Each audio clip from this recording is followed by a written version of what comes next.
எங்க ரக்ஷித்தோட அம்மா பார்த்தீங்கன்னா, நாளைக்கு வரும்போது 2 ரிங் கொண்டு வந்துருங்கன்ட்டு ஃபோன்ல பேசிக்கிட்டு இருக்கத, நம்ம மோகித்தும் கேட்டுட்டு, நம்ம ரக்ஷித்கிட்ட வந்துட்டு, "வாழ்த்துக்கள்டா! நாளைக்கு உனக்கும் அப்புக்கும் என்கேஜ்மெண்ட் போல. அம்மா ரிங்லாம் ஆர்டர் பண்ணியிருக்காங்கன்னு" சொன்னதாம். ரக்ஷித்தும் பார்த்தீங்கன்னா, இந்த விஷயம் மட்டும் அப்புக்கு தெரிஞ்சது அவ்வளோதான் நெனச்சுட்டு, ரொம்பவே டென்ஷனா இருப்பாங்க. அதே நேரம் இங்க ஆர்வும் கால் பண்ணி விவான் கிட்ட பேசிக்கிட்டு இருக்கும்போது, விவான்னு பார்த்தீங்கன்னா, ஏதோ தேடுற சத்தம் கேட்டு என்ன தேடுறன்னு கேட்க, நம்ம விவான்னு பார்த்தீங்கன்னா, "என்னோட வாட்ச தான் தேடிக்கிட்டு இருக்கேன்னு" சொல்லுவாங்க. உடனே ஆரும் பார்த்தீங்கன்னா, "உன்னோட வாட்ச் என்கிட்ட இருக்குன்னு" சொன்னது தான். சரி நாளைக்கு பூஜைக்கு வரும்போது கண்டிப்பா மறக்காம கொண்டு வந்துருன்னு சொல்லுவாங்க. அதுக்கு என்ன நான் கொண்டு வந்துடுறேன்னு சொல்லிட்டு, அப்படி பேசிக்கிட்டே பார்த்தீங்கன்னா, வாட்ச் வைக்கும்போது அங்க இருக்கிற பழக்கூடைக்குள்ள பார்த்தீங்கன்னா விழுந்துரும். அதே நேரம் ஆரோட அத்தையும் வந்துட்டு, "மாலத்தி என்னன்னா எங்கெங்கவோ பழத்தட்டு தேடுறா. பழத்தட்டு இங்க இருக்கு. இது என்ன ஒரு வாட்ச் இருக்குதே. சரி அவினாஷோட வாட்சா இருக்கும். எடுத்துட்டு போவோம்னு" சொல்லிட்டு பழக்கூடையோட கொண்டு போயிருவாங்க. இது எதுவுமே தெரியாம மேடம் அவ்வளோ பிஸியா விவான் கிட்ட பேசிட்டு இருப்பாங்க. இங்க நம்ம ரஷ்மி பார்த்தீங்கன்னா, அவினாஷ போற வழியில மடக்கி புடிச்சு, "ஏன் நீ அப்பவும் வீட்ட விட்டு வெளிய போ சொன்னியாமே?" அப்படி இப்படின்னு பேச, "நான் எங்க போறேன்னு சொன்னேன். அவங்களா தான் போறேன்னு சொன்னாங்க. யார் சொல்றதையே கேட்டுட்டு நீ என்கிட்ட பேசுவியான்னுட்டு, "போ நான் போறேன் வீட்டுக்கு" அப்படின்ட்டு அங்கேருந்து கிளம்பிருவாங்க.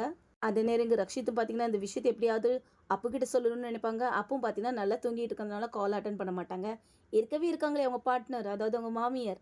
அவங்க மாமியாருக்கு கால் பண்ணி, இப்படி அம்மா பூஜைன்னு பேர்ல எனக்கும் அப்புக்கும் என்கேஜ்மெண்ட் பண்ணி வைக்கணும்னு நினைச்சிருக்காங்க. அப்போ நினைச்சு எனக்கு ரொம்ப பயமா இருக்கு அப்படின்னு சொல்லியும், அதெல்லாம் ஒண்ணும் நடக்காது. நான் பார்த்துக்கிறேன். அப்போ ஒண்ணும் சொல்ல மாட்டா. ஏன்னா சும்மா ஏதாவது பிரச்சனை பண்ணா கூட அதுக்கப்புறம் பேசி புரிய வச்சுக்கலாம். "நீ எதுக்கும் கவலைப்படாத. நான் எல்லாத்தையும் பார்த்துக்கிறேன்னுட்டு ஃபோன கட் பண்ணது மட்டும் இல்லாம, சாமி கிட்ட மனசார வேண்டிக்கிட்டு நன்றி சொல்லுவாங்க. அது மட்டும் இல்ல, ஒரு விஷயம் நம்மளுக்கு தெரிய வந்துச்சுன்னா, அத யார்கிட்டயாவது சொல்லலன்னா நம்மளுக்கு அப்படியே மண்டை பிச்சுக்கும் பார்த்தீங்களா? அதே மாதிரி தாங்க. நம்ம மாலத்தியும் பார்த்தீங்கன்னா, இந்த விஷயத்த யார்கிட்டயாவது சொல்லியாகணும் அப்படின்னு சொல்லிட்டு நம்ம ஊர்மிளா கிட்ட சொல்லிருவாங்க. நம்ம ரஷ்மியோட அம்மா கிட்ட. அப்புறம் என்ன எல்லாரும் பூஜைக்கு ரெடியாகி கிளம்பி நிக்கையும், ஊர்மிளா வந்தா தான் பக்கத்து வீட்டுக்காரங்க என்னாரும், "உனக்கும் மாலதிக்கும் சண்டே. என்னாச்சு?" அப்படின்னு கேட்டா, "சண்டை தான் எப்போவே சால்வ் ஆயிட்டே.